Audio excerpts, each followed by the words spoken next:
Hello friends, computer पढ़ो में आपका स्वागत है। मेरा नाम है कपिल सोम। चलिए जानते हैं कि आज हम क्या सीखने वाले हैं। दोस्तों, हमने अपनी पिछली वीडियो में एमएस वर्ड के इंसर्ट टैब के पेजेस ब्लॉक में मौजूद ऑप्शनों को पढ़ा था, जिसमें हमने सीखा था अपने डॉक्यूमेंट में कवर पेज लगाना और ब्लैंक पेज लाना अपने डॉक्यूमेंट में, और सीखा था हमने साथ ही पेज ब्रेक करना। और आज हम सीखेंगे एमएस वर्ड के इंसर्ट टैब के टेबल ब्लॉक में मौजूद ऑप्शन को, जो टेबल के नाम से है। टेबल ऑप्शन में आज हम सीखेंगे टेबल बनाना, टेबल में रो, कॉलम और सेल की पहचान, टेबल में एक सेल से दूसरी सेल में जाना, टेबल को सरकाना, टेबल टूल को चालू तथा बंद करना। आइए सबसे पहले सीखते हैं टेबल बनाना। टेबल बनाने के लिए आप टेबल ब्लॉक में जाएंगे और टेबल ऑप्शन है, इस पर क्लिक करेंगे तो ये देखिए यहाँ से टेबल बनाने के लिए आपको जो है स्क्वायर नज़र आ रहे हैं। ये देखिए, अगर आप ऊपर से नीचे की ओर चलेंगे तो ये रो आएंगी आपकी। आप पीछे प्रीव्यू में देख सकते हैं, ये रो आपकी बढ़ती जा रही हैं, जैसी एक हम बढ़ाते जा रहे हैं, ऊपर से नीचे की ओर आ रहे हैं। और अगर आप लेफ्ट से राइट की ओर चलेंगे तो ये देखिए आपके कॉलम आ जाएंगे। ये देखिए कॉलम बढ़ते जा रहे हैं। इसी तरीके से आप यहाँ से भी टेबल बना सकते हैं। एक तरीका तो ये है कि आप यहाँ से टेबल बना लें। ये देखिए, जैसे कि हमने इस पर क्लिक कर दिया तो ये देखिए ये टेबल बन गई हमारी। अब हम इसे अंडू कर देते हैं यहाँ से। दूसरा तरीका देखते हैं टेबल बनाने के लिए। अंडू के लिए हमने कंट्रोल के साथ जेड की को दबाया तो ये अंडू हो गया। अब दूसरा तरीका देखते हैं टेबल को बनाने के लिए। दूसरा तरीका यह है कि आप ये जो इंसर्ट टेबल का जो ऑप्शन है, इस पर जैसे क्लिक करेंगे तो ये देखिए एक बॉक्स आ गया है। अब इसमें से आप अपने रो और कॉलम की जो है वो संख्या यहाँ से दे सकते हैं। ये देखिए यहाँ पर इसने कॉलम लिए हुए हैं 5 और रो जो है हमारी 2 है। हम ये चाहते हैं कि 6 रो और 6 कॉलम की हमें एक टेबल मिल जाए। तो ये देखिए यहाँ पर हम इसे 6 कर देते हैं, बढ़ा देते हैं, और यहाँ पर भी हम 6 कर देते हैं। और जैसे ही हम ओके पर क्लिक करेंगे तो ये देखिए 6 रो और 6 कॉलम की हमारे पास टेबल आ गई है।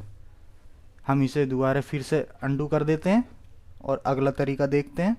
अंडू करने के लिए हमने कंट्रोल के साथ जेड की को दबाया तो ये देखिए अंडू हो गया। अब हम तीसरा तरीका देखते हैं टेबल बनाने के लिए। उसके लिए फिर जाके टेबल ब्लॉक में टेबल ऑप्शन पर क्लिक करें। क्लिक करने के बाद ये देखिए ऑप्शन आ रहा है ड्रॉ टेबल का। ड्रॉ टेबल के ज़रिए आप अपने आप टेबल बना सकते हैं, अपने आप ड्रॉ कर सकते हैं। ये देखिए जैसे हम इस पर यहाँ क्लिक करेंगे तो ये एक पेंसिल सी बनी हुई आ गई है। इसका मतलब ये है कि आप खुद टेबल अब बना सकते हैं। आप जितनी भी आपको टेबल बनानी है, जितने भी एरिया में, वहाँ से वहाँ तक इसे ड्रैग कर लें। ये देखिए हमने यहाँ तक इसे ड्रैग कर लिया। हम यहाँ तक टेबल चाहते हैं तो ये देखिए अब हमें इसमें कॉलम कितने रखने हैं वो हम अपनी मर्ज़ी से ड्रॉ कर सकते हैं। जैसे ही हम यहाँ से लेके नीचे तक ड्रैग करेंगे तो ये अपने आप ड्रैग हो जाएगा पूरा। एक कॉलम आ गया, और ये हम दूसरा ले लेते हैं तो दूसरा आ गया। इसी तरीके से तीसरा कॉलम लेना चाहें तो तीसरा भी आप ले सकते हैं, चौथा लेना चाहें तो चौथा भी ले सकते हैं, और इसी तरीके से आप अपनी मर्ज़ी से कॉलम ले सकते हैं। इसी तरीके से जैसा आपने कॉलम लिया, इसी तरीके से आप रो ले सकते हैं। यहाँ से आप जैसे क्लिक करेंगे, हल्का सा ड्रैग करेंगे, इसे ड्रैग करके आगे ले जाएंगे तो ये अपने आप बनाता रहेगा। ये देखिए आपको भी बस इसी तरह ड्रैग करना। ये देखिए ये रो बन गई। इसी तरीके से आप कितनी भी रो बना सकते हैं अपनी मर्जी से। ड्रॉ टेबल का ऑप्शन इसी चीज़ के लिए यूज़ है। ये देखिए यहाँ से हम इसे बना लेते हैं। अब हम अपनी मर्जी से इस टेबल को ड्रॉ कर रहे हैं, आप देख सकते हैं। इसी तरीके से ड्रॉ टेबल के ज़रिए आप अपनी मर्जी से टेबल ड्रॉ कर सकते हैं। अब हम इसे फिर दोबारा अंडू कर लेते हैं और अगला तरीका देखते हैं टेबल को बनाने के लिए। ये देखिए हमने यहाँ पर फिर दोबारा से अंडू कर लिया। अब अगला तरीका देखते हैं। इंसर्ट टैब में आते हैं, टेबल ब्लॉक में टेबल पर ऑप्शन पर आते हैं, और ये देखिए यहाँ पर एक्सेल सीट है।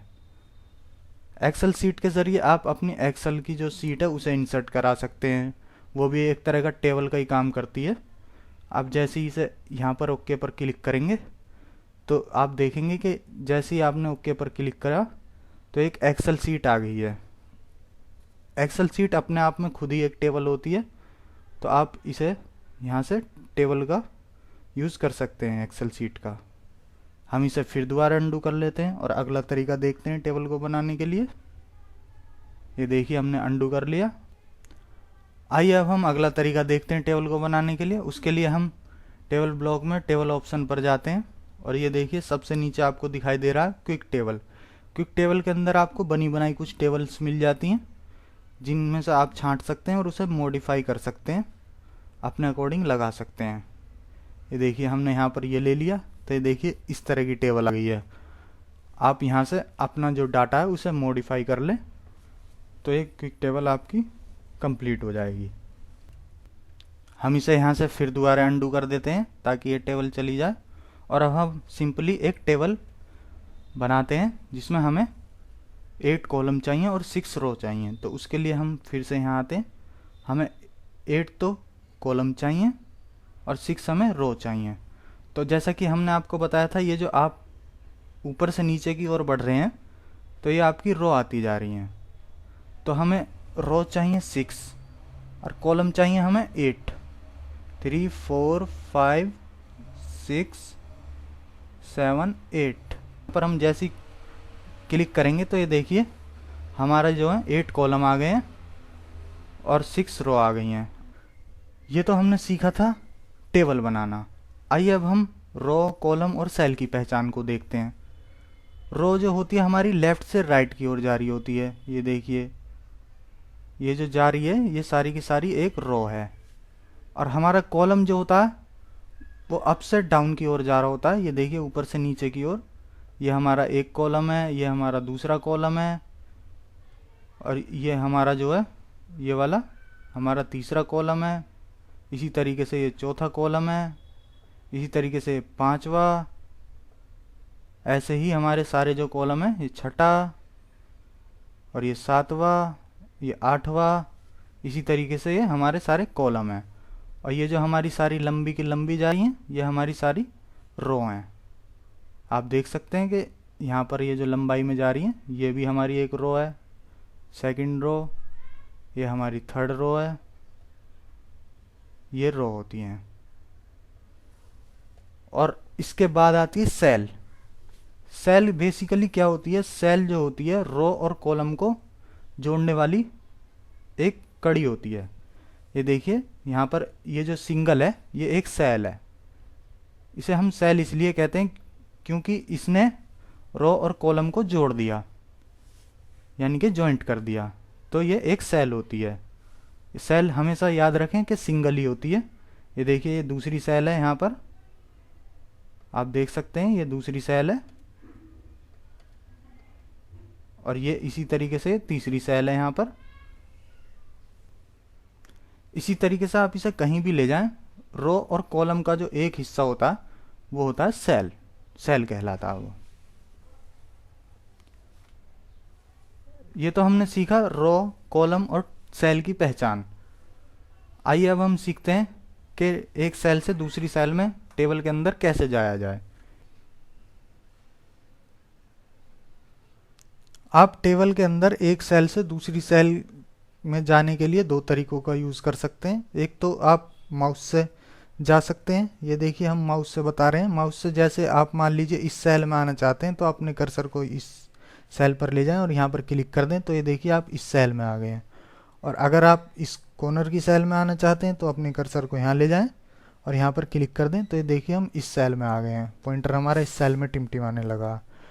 इसी तरीके से आप माउस से जहाँ भी आना चाहते हैं जिस सेल में, वहाँ पर आप आ सकते हैं। ये देखिए इसमें आ गए हम। और दूसरा तरीका ये है कि आप कीबोर्ड पर जो आपको 4 एरोस की दी हुई होती हैं उनके ज़रिए आप एक सेल से दूसरी सेल में जा सकते हैं। ये देखिए हम लेफ़्ट एरो की पर जैसे क्लिक करते हैं तो ये देखिए हम लेफ़्ट में जाते जा रहे हैं जितना भी हमें जाना है। और इसी तरीके से हम राइट एरो की का यूज़ करते हुए राइट में आ सकते हैं जितना भी हमें राइट में आना है।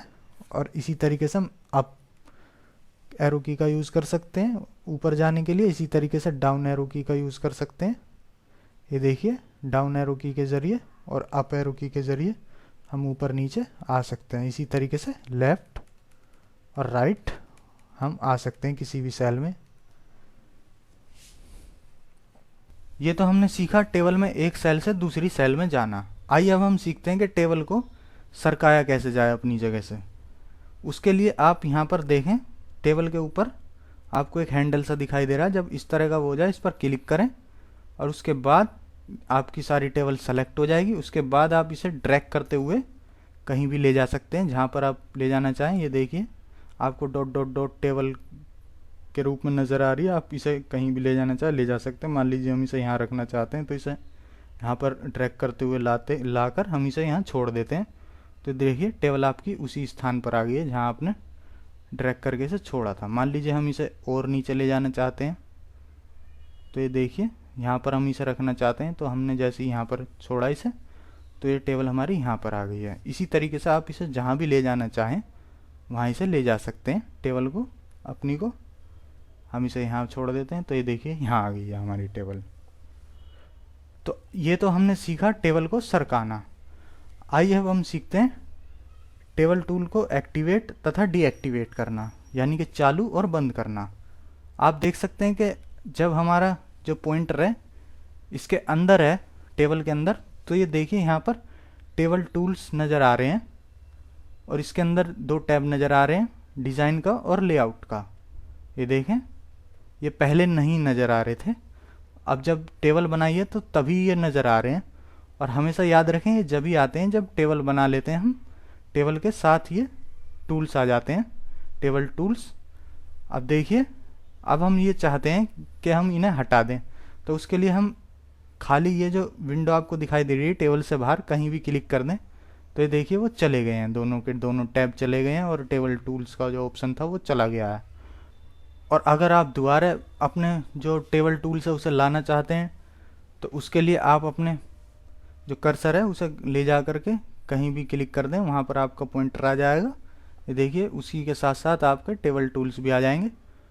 तो कहने का मतलब ये है अगर आप कहीं भी टेबल से बाहर क्लिक कर देंगे तो आपका जो टेबल टूल्स है वो चले जाएंगे और टेबल के अंदर क्लिक करते ही वो दोबारा वापस आ जाएंगे। ये देखिए अंदर क्लिक करेंगे तो ये देखिए वापस आ गए हैं। तो इस वीडियो में हमने MS वर्ड के इंसर्ट टैब के टेबल ब्लॉक्स में टेबल ऑप्शन के अंदर हमने जाना कि टेबल को किस तरीके से बनाया जाता है, और टेबल में हमने साथ ही सीखा कि रो, कॉलम और सेल की क्या पहचान होती है, और साथ ही हमने सीखा टेबल में एक सेल से दूसरी सेल में किस तरह जाया जाता है। और हमने उसके बाद सीखा टेबल को एक स्थान से दूसरी स्थान पर ले जाना, यानी कि उसे सरकाना। और एंड में हमने सीखा टेबल टूल्स को कैसे एक्टिवेट किया जाता है और कैसे उसे डीएक्टिवेट किया जाता है।